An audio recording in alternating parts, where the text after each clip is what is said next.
Իրանում տիրող իրավիճակին արձագանքել է Պակիստանը։ Երկիրը վճռականորեն դեմ է Իրանի ներքաղաքական հարաբերություններում արտաքին ցանկացած միջամտության։ Իրանի արտգործնախարար Աբբաս Արաղչին հայտարարել է, որ Իրանը պատերազմի չի ձգտում, բայց պատրաստ է դրան։ Բանակցությունները կարող են սկսվել, երբ ԱՄՆ-ն ընդունի, որ Իրանի հետ թելադրանքի լեզվով չպետք է խոսի։ Մեր տարածաշրջանը կանգնած է լուրջ մարտահրավերների առաջ եւ երբեք այսքան մեծ չեն եղել սիոնիստական ռեժիմի սպառնալիքները, նշել է Արաղչին։ Այս ամենի ֆոնին Իրանում ցույցերը շարունակվում են։ Իրանի Քերմանշահ եւ Չենարան քաղաքներում ուժայինները կրակել են ցուցարարների ուղղությամբ, ինչի հետևանքով կան զոհեր եւ վիրավորներ։ Երկրի հարավարևմուտքում գտնվող Լորդեգան քաղաքում զինված ցուցարարները հարձակվել են ոստիկանների վրա։ Զոհվել է իրավապահ մարմինների 2 աշխատակից, 30-ը վիրավորվել են։ Ըստ տեղական Մեհր Նյուզի, մի խումբ առևտրականներ փակել են իրենց խանութները եւ հավաքվել են փողոցներում։ Ցուցարարների ընդհանուր թիվը հասնում է մոտ 300-ի։ Մարդաշատ բողոքի ակցիաներին միացել են նաեւ այն քաղաքները, որոնք մինչեւ այժմ ակտիվություն չէին ցուցաբերում։ Մի շարք զինվորներ նույնպես միացել են անհնազանդությանը։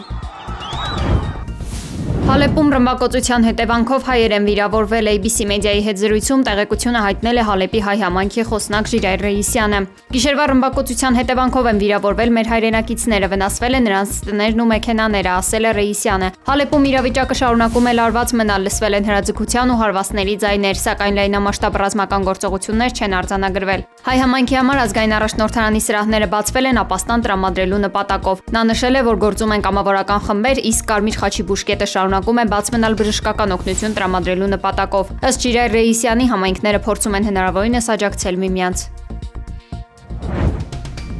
Ադրբեջանից մի քանի հազար տոննա վառելիք է գալիս Հայաստան, տեղեկությունը հաստատել է էկոնոմիկայի նախարարությունը։ Ոչ միայն պրեմիում, այլ նաև ռեգուլյար տեսակի բենզին, որը նույնպես շուկայականից մինչև 80 դրամեժան է լինելու, ասել է էկոնոմիկայի նախարար Գևորգ Պապոյանը Նյուզեյեմի հետ զրույցում։ Պապոյանի խոսքով մոտակա օրերին դիզվառելիքով բեռնված գնացքը կհասնի Հայաստան։ Հայտնի է, թե ինչու Հայաստանում թոշակները չեն բարձրանում։ Կառավարության այսօրվա նիստում վարչապետ Նիկոլ Փաշինյանը կիսվել է իր հերթական տպավորիչ բացահայտմամբ, պատմելով մի թոշակառուի մասին, ով 50,000 դրամ թոշակի կեսից ավելին ծախսում է ջեռուցման վրա, բայց միևնույն է մրսում է։ Ըստ Փաշինյանի, եթե թոշակը բարձրացնեն 20,000 դրամով, քաղաքացին ուղղակի ավելի շատ փող կծախսի էլեկտրաէներգիայի վրա, քանի որ տան դռներից ու պատուհաններից ծառը օդ է գալիս։ Հետևաբար ավել փող տալու փոխարեն պետք է էներգետիկ վերափոխում անել, որպեսզի մարդիկ ավելի քիչ ծախսեն ու ավելի տաք ապրեն, ինչը ըստ վարչապետի պահանջում է լուրջ վերլուծական եւ ինտելեկտուալ աշխատանք։ Եթե մենք օրինակ վերցնենք եւ 20,000 դրամով բարձրացնենք թոշակը, նույն քաղաքացին էլեկտրական էներգիայի վրա եւ տուն տաքացնելու վրա ծախսելու արդեն ոչ թե 27,000 դրամ, այլ ծախսելու է 35,000 դրամ, բայց տունը միևնույնն է չի տաքանալու,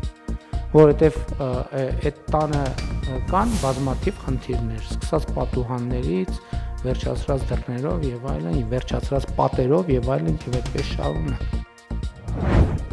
Ամանորի գիշերը հանրապետության մի շարք հասցեներում հոսանքազրկումների համար Հայաստանի վարչապետը մեղադրել է Հայաստանի էլեկտրական ցանցերի նախորդ ղեկավարությանը։ Նա պնդել է, թե հոսանքազրկումների պատճառը նախորդ տարիներին ոչ պատշաճ սպասարկումն ու մեջբերում անարդյունավետ կառավարումն է եղել։ Փաշինյանը չի բացառել, թե տարիներ շարունակ ստեղծված իրավիճակը դիտավորյալ է պահպանվել քաղաքական դժգոհություններ գեներացնելու համար։ Վարչապետի մեղադրական հայտարարություններին արձագանքել է մեր ձևով շարժման խոսնակը, շեշտելով, որ մեջբերում Հայաստանում չկա մի ընտանիք, որին Փաշինյանը չի խաբել։ Մեկ բան է փոխվել, նշանակվել է ոչ պրոֆեսիոնալ կառավարիչ, որն արգելել է պլանային աշխատանքները բազմաթիվ հասցեներում եւ աշխատանքից հեռացրել է քաղաքի գրեթե բոլոր էներգետիկ շրջանների մասնագետ պետերին։ Խոսնակի պարզաբանումից հասկանում ենք, որ անցած տարի նախատեսվել է 45 միլիարդ դրամի ներդրում կատարել, փոխարենը կատարվել է 25 միլիարդի։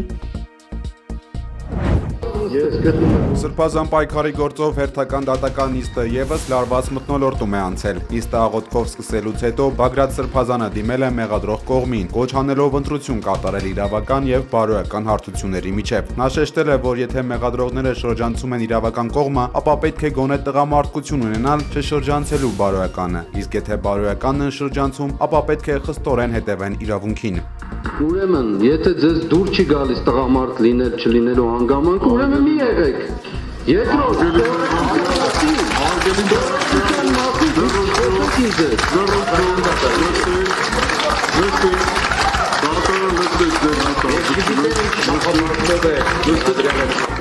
Բագրատ Սրբազանը նաև իր որդով մուկն է հայտնել այն փաստի վերաբերյալ, որ 6 ամիս անց դեռևս չի իրականացվել որևէ ձեռագրաբանական փորձաքննություն, ինչը նա որակել է որպես անպատասխանատվություն։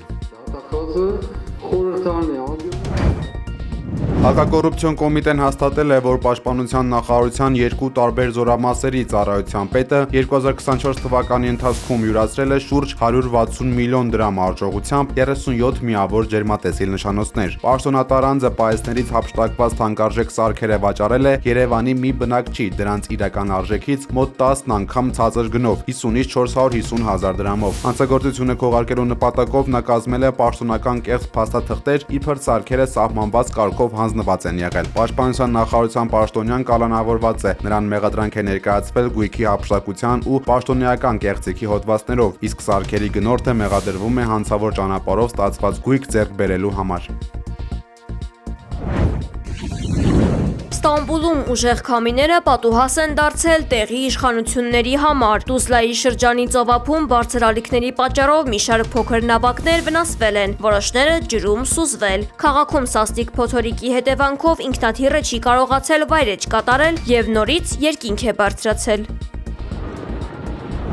Թուրքիան պատրաստ է Ուկրաինայում հրադադարի հաստատումից հետո խաղաղապահ ուժեր ուղարկել, հայտարարել է Թուրքիայի պաշտպանության նախարարը։ Թուրքական կողմն ընդգծել է, որ պատրաստ է սատարել մշտական խաղաղությանն ուղղված բոլոր կառուցողական քայլերին եւ արդեն իսկ միացել է կամավորների կոալիցիային։ Այս հայտարարություններին զուգահեռ նախագահ Ռեջեփ Թայիփ Էրդողանը խորհրդարանում իր ելույթի ժամանակ զգուշացրել է տարածաշրջանի առջև ծառացած լուրջ սպառնալիքների մասին, շեշտելով, որ հորիզոնում ի հայտ է գալիս էներգետիկ ռեսուրսների համար նոր եւ շատ ագրեսիվ մրցակցություն։ Էրդողանը նաև նկատել է, որ Արևմուտքը կորցնում է իր երբեմնի ազդեցիկ փաստարկները, որոնք նախկինում օգտագործում էր այլ երկրներին սպառնալու համար, ինչը վկայում է աշխարհակարգի փոփոխության եւ նոր մարտահրավերների մասին։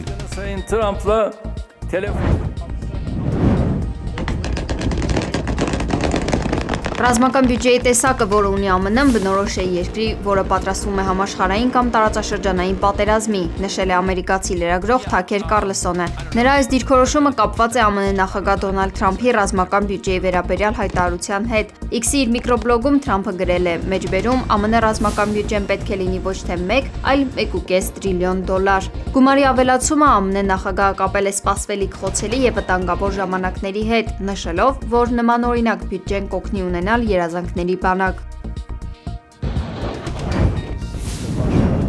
ԱՄՆ փոխնախագահ Ջեյ Վենսը հերքել է այն տեղեկությունը, որ առգրաված Մարիներա նավթատարը պատկանել է Ռուսաստանին։ Դա ռուսական կեղծ նավթատար էր։ Այն վարձակալել է մասնավոր վաճառող Գանայի դրոշի ներքո։ Նա Ատլանտյան օվկիանոսում դրոշը փոխել է Ռուսականին, երբ նրան արդեն ուղեկցում էր ԱՄՆ Եվրոպնյա պահպանության նավը։ Սպիտակ տունը հաստատել է նաև վենեսուելական Սոֆիա տանկերի կալանման մասին տեղեկությունը։ ԱՄՆ պատերազմի նախարար Փիթ Հեքսեթը լրագրողներին պարզաբանել է, որ նավը կալանավորել են, քանի որ այն նավթ էր տեղափոխում, փորձելով շրջանցել պատժամիջոցները։